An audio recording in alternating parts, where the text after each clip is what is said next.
These are the materials that you need to learn how to cross stitch. There's different kinds of canvases, but I recommend Ada, specifically on a 14 count. If you really don't want to struggle, try to get Swigar Ada. Usually that comes with an orange stripe. That's one of the most soft and best Ada out there. Then you will need DMC floss or CXC, but basically embroidery floss. This is how it comes. You can find it at Michael's, Hobby Lobby, or other local needle crafts stores. You will need needles. This is 26 right here. It's great to work on a 14 count Ada. Usually people recommend 24. I like how 26 feels on 14, so that's why I'm recommending this. This is just the DMC brand, is the most common that you can find, but you can try other brands like Bowen, Peacemakers, Black Pony. There's so many Sullivans. Just make sure it is a embroidery or tapestry needle. Lastly, of essentials, you will need scissors. I like to clip mine to my shirt, and yeah, but any scissors will work. This is all you need for essential stuff, but if you don't want to lose your needles, I would recommend you to get you a needle minder like this one, like this one. They come with a magnet, and you put it in between your fabric, and it holds your needle like that, or like this. So we got our fabric, our floss, our needles, and our scissors. Now we just need the picture. So whatever pattern you will like to stitch, you can find from designers that are very known. I can leave you a list here so you don't go and buy stuff that has copyright issues. But Etsy is a great way to start. But just make sure, that the real human designers are actually, putting in the work and making sure that your work is already, quality. These are generally the hoops that I use to stitch. This one is called Morgan hoop. It's actually pretty nice. It is plastic. It has something in the center so your fabric doesn't slide as much. It still slides, don't get me wrong, but it makes your fabric taut. Another brand that is a good one, a lot of people like it. I have mixed feelings, but I use it sometimes. It's called Nurge, a Nurge hoop. It opens up like this, and it also has that system where your fabric is being hold taut, like nicer. Let me show you another one. It's called Qsnap. I'm actually using my Qsnap right now, but let me show you. This one is called a Qsnap. It has 4 snaps. These are snaps, and they look like this in the back. This is the material. It looks like it's similar to PVC pipe in a way, but it's different. Um, these are very nice. Keep your fabric pretty taut, and besides that, I just gotta say, to stitch in your own hands, these can get very heavy. But if you have something like a lap stand or a floor stand for your stitching, then this will work fine. And lastly, I have a wooden hoop, which is the most common that you find in the craft stores. I like to wrap my inner hoop in twine, so the fabric doesn't slide that much, and it protects the stitches. So that's why you see that they don't come like this. You have to buy twine. I think this is a 1 inch or 1 inch and a half. I think it's 1 inch. And then you wrap it, glue it with hot glue, and then you have a wooden hoop that doesn't slide and keeps your stitches a little bit more protected. If you want to protect your cross stitch from dust and stuff, get yourself a little mesh bag like this. They sell them on Amazon. This size is 14 wide by 10 and a half. I think it's a good size for most projects, and you can keep all your materials protected, your cross stitch pieces protected, and your floss and everything in this bag, because cross stitch is going to take you a long time. It is a slow craft, so might as well try to keep them as clean as possible. If you don't want to buy a project bag like this or a mesh bag, just you can use a Ziploc bag, a shoe box. You can use any old jewelry box container, you know what I mean? Whatever helps to protect the stitching from getting dirty. When picking up a pattern, I recommend you to pick a small design. This will, in my eyes, this will not be considered a small design. Something maybe 40 by 50, 50 by 50, 60 by 60, no bigger than that. Usually designers will tell you how big they are, and this is how you can find out. If you turn the pattern right here, it will tell you stitch count, and then this one says 235 by 80. So this is like a medium long design, and then it will give you finishing sizes depending on the count of fabric that you use. For example, here you got 14 count Aida or 28 count linen or even weave, etc. 14, 18, 20. Yeah, and then in the same back of the pattern, usually they give you a DMC list that you can take to a needle craft store, Michael's, or local needle shop in your area and get those numbers. If you don't know where the number is in the DMC card, it is right there. It's on the big label. So it has two labels and it is on the big label. So you just go through the list and get what you need. How to find the inches or centimeters of the fabric that you need, and how to cut your fabric easy, fast, and with precision. We're going to go to Google and type cross stitch calculator, and we're going to click on this website. Here you can write the width of the cross stitch design and the height. So whatever it is for your pattern, this is where you type it. In this example that we're doing, it is 235 and the height is 80. This is where you put the fabric count. If you're using 14 as a beginner, this is where you type 14, 16, 18, whatever. I am going to be using 36, so that's what I'm going to type. In the next section, you can do the drop down with 1 threads for Aida and 2 threads for linen.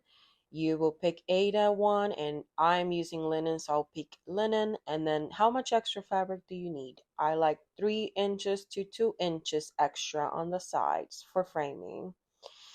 And then just click calculate size, and it will give you the fabric size. This is what you need to cut, fabric size.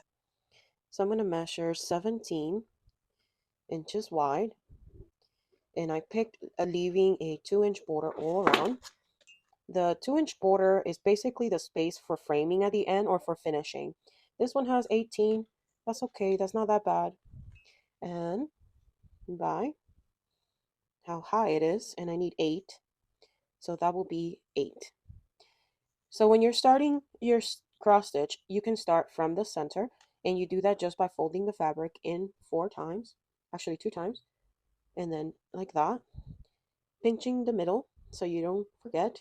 And then when you open the fabric, you will add a little needle or a pin like right in the center, so you know. But I like to start from a corner, and since we already went to that website and we said we're going to leave 2 inches, what I do is I measure 2 inches wide, 2 inches high, and this right here in this corner is going to be my starting point. I hope that that helps. Let me know if you have any questions. Reading a cross-stitch chart is not really that difficult. Some of the charts come with color, some come in black and white, but they always have symbols.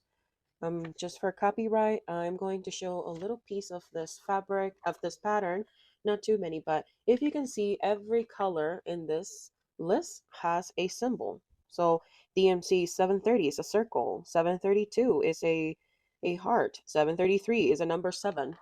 So that's how you know what color to use in each symbol.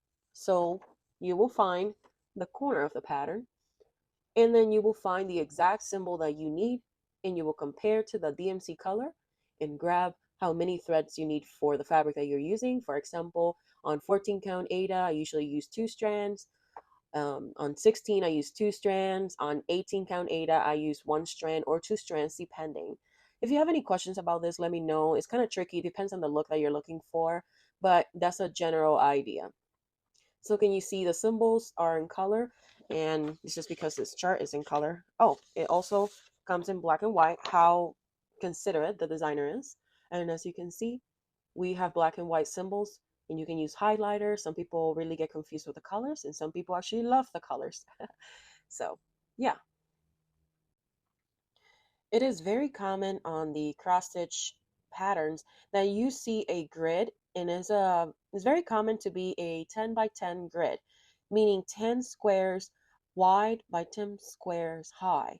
And you can see the numbers over here goes 10, 20, 30, all the way to whatever amount the chart has, which is in this case it's like 230 something, I believe. As you can see right there is 230, and then on the bottom is 80. So this should be the corner since we started here by 10, and I am a bottom left starter. So this is my bottom left, and this is my first symbol that I have to stitch. It's a yellow star.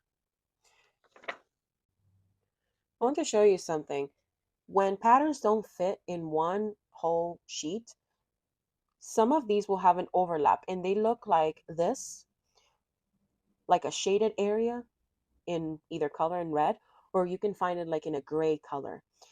What this shaded area means, these four columns are all in the other page. So if you can see closely, these four symbols right here are the same that are right here, and so on and so on. They are all the same. So make sure that if you have breakdowns in between pages that you don't get confused and start stitching this double, because it will make your pattern like look weird, and it also will increase the amount of length that your fabric will have. Another thing that I wanted to point out, if you want to start in the center of your fabric instead, most patterns bring a arrow in a very fine red line that you follow to, this is the center of the 80, it is 40, and then this is the center. This will be like 118.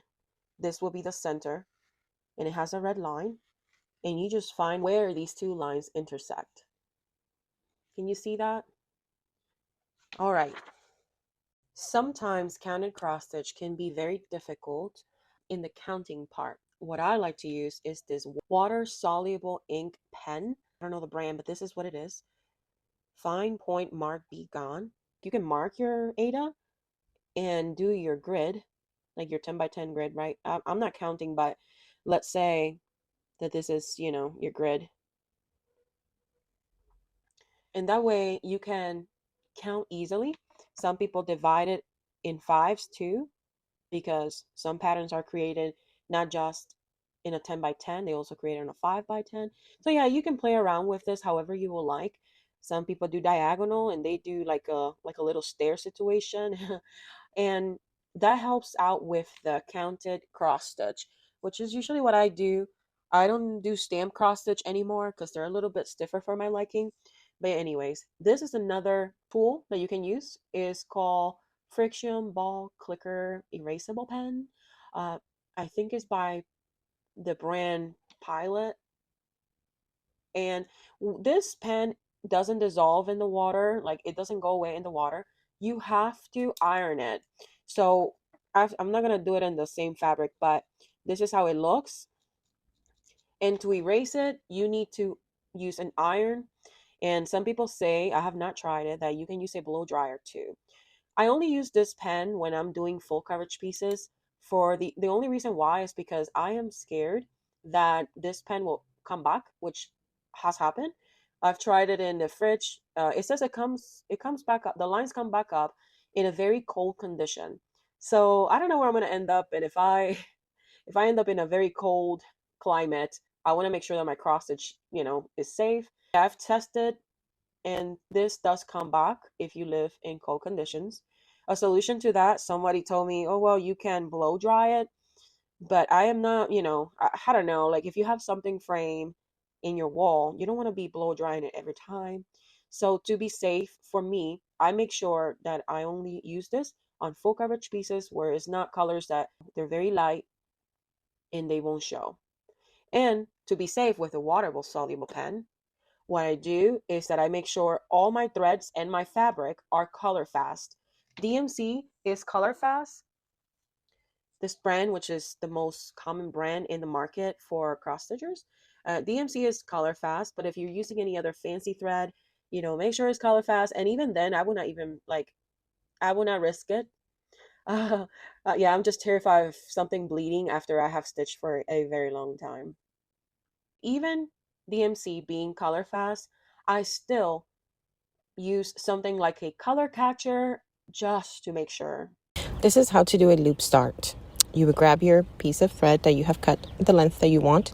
Usually I do this and then I just pull one strand and leave the others.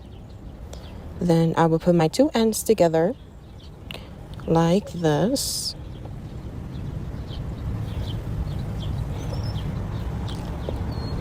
I will thread my needle.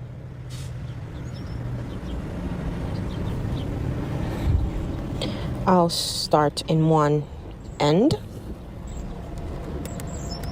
go to the bottom, pull, go through the loop, pull, and just put down from the same entry. After you have your thread anchored, we're gonna start stitching. I always come up on the left, top left, then down on the bottom right, and I continue. Top left, bottom right, top left, bottom right.